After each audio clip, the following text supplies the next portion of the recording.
പ്രധാനമന്ത്രി ഇന്ന് രാത്രി 8 മണിക്കായിരിക്കും രാജ്യത്തെ അഭിസംബോധന ചെയ്യുക എന്നുള്ളതാണ്. കഴിഞ്ഞ ദിവസം DGMOയുടെ വാർത്താ സമ്മേളനം ഉണ്ടായിരുന്നു. ഇന്ന് വാർത്താ സമ്മേളനം ഉണ്ടായിരുന്നു. ഓപ്പറേഷൻ സിന്ദൂറുമായി ബന്ധപ്പെട്ട് കാര്യങ്ങൾ വിശദീകരിക്കുകയായിരുന്നു. അതിന്റെ വിശദാംശങ്ങൾ പുറത്തുവിടുകയായിരുന്നു സേന. അത് സൈന്യം നൽകിയ വിവരങ്ങളാണ്. പ്രധാനമന്ത്രി ഇന്ന് രാത്രി 8 മണിക്ക് രാജ്യത്തെ അഭിസംബോധന ചെയ്യാൻ പോകുന്നു. അച്യുതൻ വിവരങ്ങളുമായി ഡൽഹിയിൽ നിന്ന് ചേരുന്നുണ്ട്. അച്യുതൻ, വിശദാംശങ്ങൾ എന്തൊക്കെയാണ്?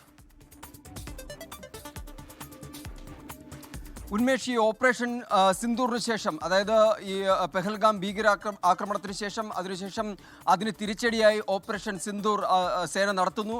അതിനെല്ലാം ശേഷം ഈ കഴിഞ്ഞ ദിവസങ്ങളത്തെ സംഭവ വികാസങ്ങൾക്ക് ശേഷം പ്രധാനമന്ത്രി ഇന്ന് 8 മണിക്ക് രാജ്യത്തെ അഭിസംബോധന ചെയ്യുകയാണ്. സ്വാഭാവികമായും ആ ഒരു രാജ്യത്തെ അഭിസംബോധന ചെയ്യുന്ന ഘട്ടത്തിൽ നമ്മൾ കാത്തിരുന്നത് എന്താണ് ഇന്ത്യയുടെ ഔദ്യോഗികമായിട്ടുള്ള നിലപാട്, ഇതിൽ ഇന്ത്യ എടുക്കുന്ന നയങ്ങൾ എന്തൊക്കെയാണ് പാകിസ്ഥാനെതിരെ എന്നുള്ളതിലെ കൃത്യമായ ഒരു വിശദീകരണം അത് ഇന്നത്തെ പ്രധാനമന്ത്രിയുടെ അഭിസംബോധനയിൽ ഉണ്ടാകും.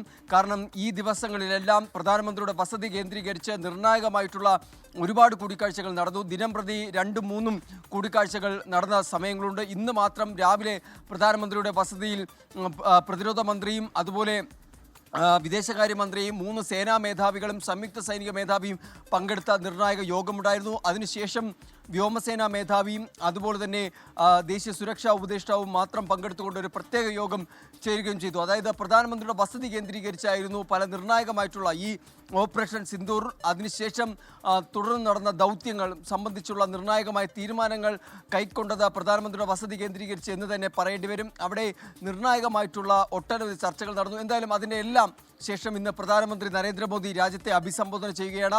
8 മണിക്ക് പ്രധാനമന്ത്രി അഭിസംബോധന ചെയ്യുമ്പോൾ രാജ്യം കേൾക്കാൻ ആഗ്രഹിച്ച മറുപടി, അല്ലെങ്കിൽ എന്താണ് ഇന്ത്യ സ്വീകരിച്ചിരിക്കുന്ന നിലപാട്, ഭീകരതയ്ക്കെതിരെ ഇന്ത്യയുടെ നിലപാട് എന്താണ്, ഇന്ത്യയുടെ സന്ദേശം എന്താണെന്നുള്ളതിൻ്റെ വ്യക്തത ഇന്ന് പ്രധാനമന്ത്രി രാജ്യത്തെ അഭിസംബോധന ചെയ്ത് അതിലൂടെ അറിയിക്കും. ഇന്ത്യ ഇതുവരെ സ്വീകരിച്ചിരിക്കുന്ന നയങ്ങൾ, ഇനി എന്തൊക്കെ ഭാവിയിൽ സ്വീകരിക്കും, നിലവിൽ ഏർപ്പെടുത്തിയിരിക്കുന്ന, അതായത് നയതന്ത്ര ബന്ധം പൂർണ്ണമായും ആ ബന്ധത്തിൽ നിന്ന് ഇന്ത്യ വിട്ടുനിൽക്കുകയാണ്. സിന്ധു നദീജല കരാർ ഉൾപ്പെടെയുള്ള കാര്യങ്ങളിലെ ഇന്ത്യയുടെ നിലപാട് എന്താണ് എന്നതിൻ്റെ ഒരു ഔദ്യോഗിക വിശദീകരണമായിരിക്കും പ്രധാനമന്ത്രി ഇന്ന് 8 മണിക്ക് നടത്തുക. അത് രാജ്യം കേൾക്കാൻ ആഗ്രഹിച്ചിരുന്ന വാക്കുകൾ തന്നെയായിരിക്കും. എന്തായാലും 8 മണിക്ക് പ്രധാനമന്ത്രി നരേന്ദ്രമോദി രാജ്യത്തെ അഭിസംബോധന ചെയ്യും എന്നാണ് നമുക്ക് ഇപ്പോൾ അറിയാൻ കഴിയുന്നത്. അച്യുതൻ, ഈ ഓപ്പറേഷൻ സിന്ദൂറുമായി ബന്ധപ്പെട്ട് ഇന്നലെ പ്രതിരോധ മന്ത്രിയുടെ പ്രസ്താവന ഉണ്ടായിരുന്നു. നമ്മൾ അത് കേട്ടതാണ്. അദ്ദേഹം എടുത്തു പറഞ്ഞ കാര്യങ്ങൾ. മറ്റൊന്ന്, ഈ നയതന്ത്ര തലത്തിൽ ഈ ഓപ്പറേഷൻ സിന്ദൂറിന് ശേഷം ഇന്ത്യ നേരത്തെ എന്തൊക്കെ തീരുമാനങ്ങൾ എടുത്തോ, പാകിസ്ഥാനുമായി ബന്ധപ്പെട്ട എന്തൊക്കെ കാര്യങ്ങൾ വിച്ഛേദിച്ചോ, അതൊക്കെ അതേപടി തുടരുന്ന ഒരു സാഹചര്യം കൂടിയുണ്ടല്ലോ. അപ്പോൾ എന്തൊക്കെ കാര്യങ്ങളായിരിക്കും പ്രധാനമന്ത്രി ഈ അഭിസംബോധനയിൽ വ്യക്തമാക്കുക അച്യുതൻ? ഉന്മേഷ്, ഇതിൽ ഏറ്റവും പ്രധാനമായത് ഉന്മേഷ് സൂചിപ്പിച്ചതുപോലെ തന്നെ ഈ പ്രതിരോധ മന്ത്രി രാജ്നാഥ് സിംഗ് ഇന്നലെ നടത്തിയൊരു പ്രസ്താവന എന്നുള്ളത്, പാകിസ്ഥാൻ, അതായത് ഇത്തരം ഭീകരവാദങ്ങൾ ഇന്ത്യയുടെ മണ്ണിൽ നടത്തി അവരുടെ മണ്ണിലേക്ക് മടങ്ങി. പക്ഷേ ആ മണ്ണ് പോലും പാകിസ്ഥാനിൽ അവർ അഭയം തേടിയ ആ മണ്ണ് പോലും സുരക്ഷിതമല്ല എന്നാണ് ഓപ്പറേഷൻ സിന്ദൂറിലൂടെ തെളിയിച്ചത്. അവർക്കത് വ്യക്തമാക്കി കൊടുത്തു എന്നാണ് പ്രതിരോധ മന്ത്രി ഇന്നലെ നടത്തിയ പ്രസ്താവന. അതിനുശേഷം കേന്ദ്ര സർക്കാർ വൃത്തങ്ങളിൽ നിന്നും ഇതുമായി ബന്ധപ്പെട്ട് ചില ഇന്ത്യ സ്വീകരിച്ച നയങ്ങൾ സംബന്ധിച്ചുള്ള കുറച്ചധികം വിശദാംശങ്ങൾ പുറത്തു വന്നു. അതിൽ പ്രധാനമന്ത്രി നരേന്ദ്രമോദി തന്നെ 3 സേനകൾക്ക് നൽകിയ ഒരു നിർദ്ദേശം എന്നുള്ളത്, ഒരു വെടിയുണ്ട, അത് പാകിസ്ഥാന്റെ ഭാഗത്തു നിന്ന് ഒരു വെടിയുണ്ടയാണ് ഇന്ത്യയിൽ പതിക്കുന്നതെങ്കിൽ തിരിച്ച് 1 ഷെല്ല് എന്ന കണക്കിന് മറുപടി നൽകണം എന്നതാണ്. അതായത് ഒരു വെടിയുണ്ടയ്ക്ക് ഒരാളാണ് പ്രഹരമേൽപ്പിക്കാൻ കഴിയുന്നതെങ്കിൽ 1 ഷെല്ല് എന്ന തരത്തിലുള്ള പ്രഹരമായിരിക്കണം പാകിസ്ഥാൻ ഇക്കാര്യങ്ങളിൽ നൽകേണ്ടത് എന്ന തരത്തിലുള്ള ഒരു ശക്തമായ ഭാഷയിലുള്ള ഒരു നിലപാടായിരുന്നു പ്രധാനമന്ത്രി എടുത്തതും. അത് സേനകൾക്ക് അത്തരത്തിൽ നിർദ്ദേശങ്ങൾ നൽകി. എന്താണോ നമ്മുടെ മണ്ണിൽ ലഭിച്ചത് അത് അവരുടെ മണ്ണിൽ പോയി നൽകണം എന്നും പ്രധാനമന്ത്രി 3 സേനകളോടും ആവശ്യപ്പെടുകയും ചെയ്തു. അതിൻ്റെ അടിസ്ഥാനത്തിലായിരുന്നു ഓപ്പറേഷൻ സിന്ദൂർ നടത്തി POKയിലും പാകിസ്ഥാനകത്തും 9 ഇടങ്ങൾ രഹസ്യാന്വേഷണ വിഭാഗത്തിൻ്റെ അവരുടെ നൽകിയ വിവരങ്ങളുടെ അടിസ്ഥാനത്തിൽ ആ 9 ഇടങ്ങൾ കണ്ടെത്തി അതിനെ ടാർഗറ്റ് ചെയ്ത് ഇന്ത്യ ഓപ്പറേഷൻ സിന്ദൂർ നടത്തുകയും ആ ഓപ്പറേഷൻ ലക്ഷ്യം കാണുകയും ചെയ്തത് ഇന്ന് നടത്തിയ 3 DGMOമാരുടെ വാർത്താ സമ്മേളനത്തിലും വ്യക്തമാക്കിയത്, എന്താണോ നമ്മൾ ചെയ്യാൻ ഉദ്ദേശിച്ചത് ആ കാര്യം പൂർത്തീകരിക്കാൻ കഴിഞ്ഞു. അതിലൊരു തർക്കവുമില്ല. കാരണം ഈ പല ഭീകരവാദത്തിൻ്റെ സൂത്രധാരന്മാർ, അതിന് പരിശീലനം നൽകിയ കേന്ദ്രങ്ങൾ എല്ലാമാണ് ഈ ഓപ്പറേഷൻ സിന്ദൂറിലൂടെ 9 ഇടങ്ങളിലായി ഇന്ത്യ തകർത്തത്. 5ഓളം ഈ ജെയ്ഷെ മുഹമ്മദിൻ്റെയും ബഷീർ തൊയ്ബയുടെയും കൊടും ഭീകരരെ വധിക്കുവാൻ ഇന്ത്യക്ക് കഴിഞ്ഞു.